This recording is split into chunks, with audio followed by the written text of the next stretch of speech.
بسم اللہ الرحمن الرحیم۔ خواتین و حضرات، میں ہوں رابعہ عثمان اور آپ سب کو السلام علیکم۔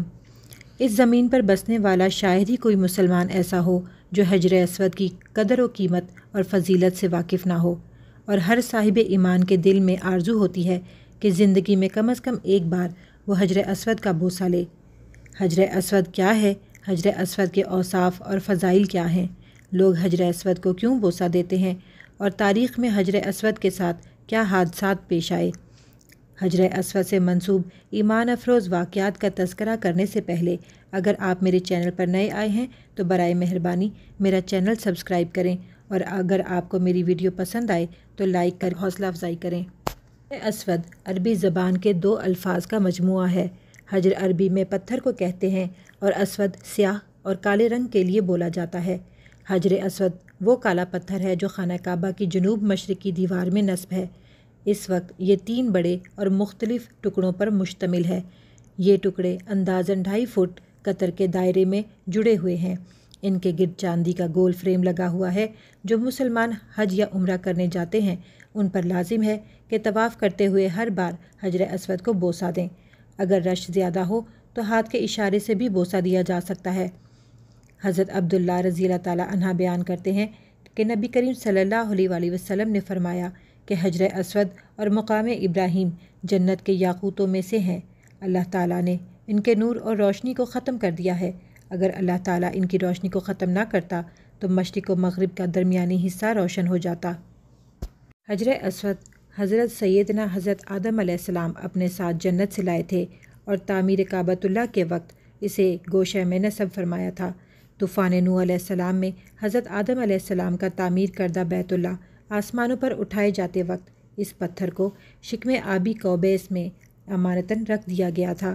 پھر جب حضرت ابراہیم علیہ السلام اور ان کے بیٹے حضرت اسماعیل علیہ السلام خانہ کعبہ کی تعمیر کر رہے تھے تو حضرت جبرائیل علیہ السلام نے یہ پتھر جنت سے لا کر دیا، جسے حضرت ابراہیم علیہ السلام نے اپنے مبارک ہاتھوں سے دیوار خانہ کعبہ میں نصب کیا۔ سن 606 میں رسول اللہ صلی اللہ علیہ وسلم کی عمر مبارک جب تقریباً 35 سال تھی تو سیلاب نے کعبہ کی تعمیر کو سخت نقصان پہنچایا اور اہل قریش نے کعبہ کی دوبارہ تعمیر کی، مگر جب حجر اسود کو نصب کرنے کا وقت آیا تو قبائل میں جھگڑا ہو گیا۔ ہر قبیلے کی یہ خواہش تھی کہ یہ سعادت اسے نصیب ہو۔ رسول اللہ صلی اللہ علیہ وسلم نے اس جھگڑے کو ختم کرنے کے لیے یہ طریقہ اختیار کیا کہ حجر اسود کو ایک چادر پر رکھا اور چاروں سرداران سے کہا کہ چادر کو کونے سے پکڑ کر اٹھائیں۔ سب نے مل کر چادر کو اٹھایا، اور جب چادر اس مقام پر پہنچی جہاں حجر اسود کو رکھا جانا تھا تو آپ صلی اللہ علیہ وسلم نے اپنے مبارک ہاتھوں سے حجر اسود کو نصب فرمایا۔ سب سے پہلے عبداللہ بن زبیر نے حجر اسود پر چاندی کا فریم بنوایا۔ سن 1268 عیسوی میں سلطان عبدالحمید نے حجر اسود پر سونے کا فریم بنوایا، جسے 1281 میں سلطان عبدالعزیز نے دوبارہ چاندی میں تبدیل کر دیا۔ ابن عباس رضی اللہ تعالیٰ عنہ بیان کرتے ہیں رسول اکرم صلی اللہ علیہ وسلم نے فرمایا حجر اسود جنت سے آیا ہوا دودھ سے بھی زیادہ سفید پتھر تھا اور اسے بنو آدم کے گناہوں نے سیاہ کر دیا ہے۔ حجر اسود کے فضائل اور اوصاف میں رسول کریم صلی اللہ علیہ وسلم کے بہت سے ارشادات اور احادیث تاریخ کی کتابوں کی زینت بنے ہوئے ہیں، مگر جنت کا یہ انمول موتی عالی مرتبت مقدس اور متبرک یاقوت گردش ایام کی ستم رانیوں سے محفوظ نہ رہ سکا۔ کئی مرتبہ اسے ظالموں کے ہاتھوں تختہ مشق بننا پڑا، بہت بار حادثات کا شکار ہوا۔ تاریخ میں کم از کم 6 واقعات ملتے ہیں جب حجر اسود کو چوری کیا گیا یا توڑنے کی کوشش کی گئی۔ ممکن ہے کہ ان حادثات کی تعداد زیادہ ہو۔ اسلامی روایات کے مطابق جب حضرت ابراہیم علیہ السلام اور حضرت اسماعیل علیہ السلام خانہ کعبہ کی تعمیر کر رہے تھے تو حضرت جبرائیل علیہ السلام نے یہ پتھر جنت سے لا کر دیا اور حضرت ابراہیم علیہ السلام نے اپنے ہاتھوں سے دیوار کعبہ میں نصب کیا۔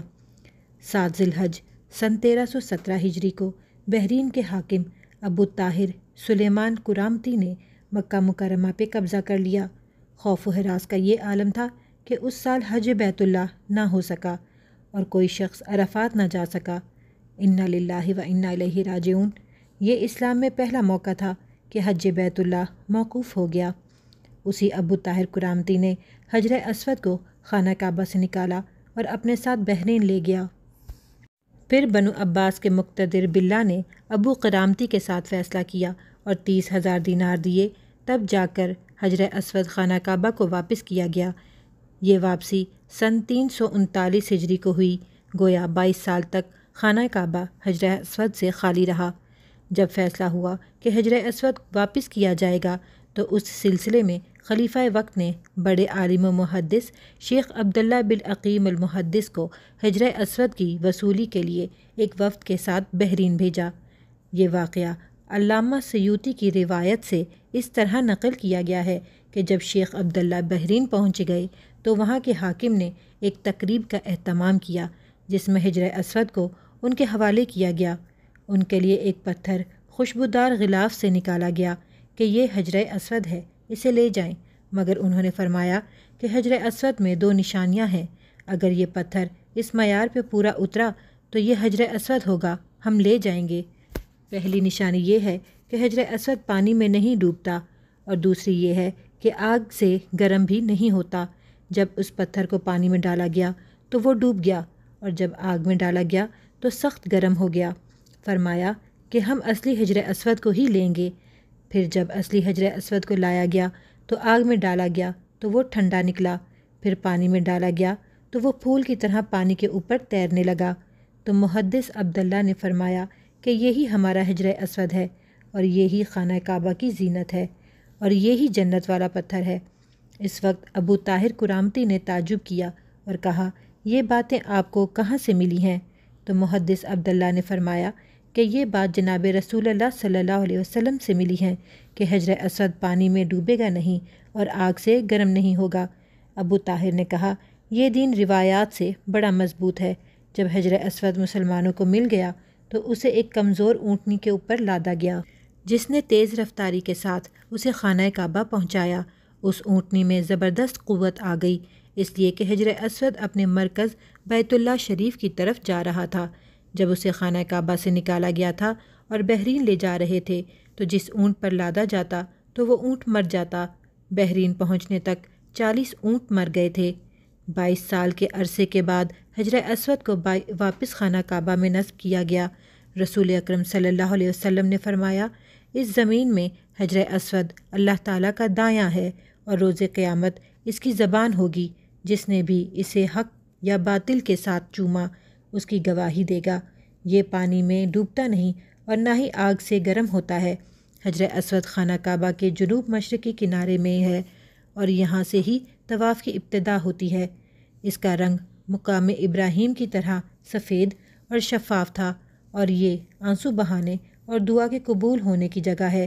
اسے چھونا اور اس کا بوسہ لینا مسنون ہے، اور زمین میں یہ اللہ تعالیٰ کا دایاں ہاتھ ہے، یعنی اللہ تعالیٰ کے ساتھ توبہ کا عہد کرتے ہوئے مصافحہ کا مقام ہے۔